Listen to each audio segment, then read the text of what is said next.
Vampires conscients et vampires inconscients. Le plus souvent, les vampires énergétiques sont inconscients. Un exemple concret. Quand tu fais tes courses dans un supermarché, des fois, tu rentres chez toi, tu te sens vidé et fatigué.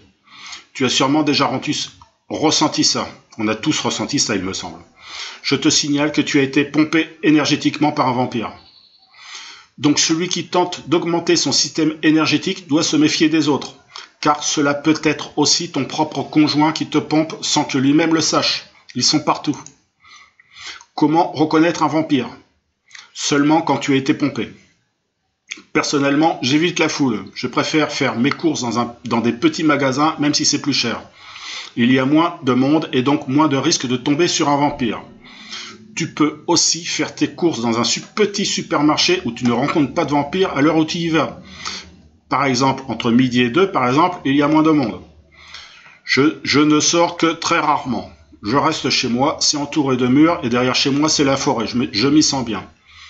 Alors pareil, pour ceux qui aiment sortir en boîte, excuse-moi, mais si tu es en recherche intérieure, tu vas devoir arrêter.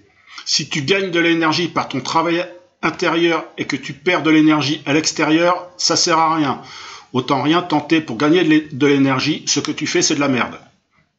Tu vois, pour celui qui se lance dans cette aventure énergétique, ta vie va être différente, car tu vas devoir t'adapter si tu veux arriver à quelque chose de valable. Les vampires conscients sont proches du satanisme et des démons, car ils savent ce qu'ils font, ils le font exprès, ça les alimente.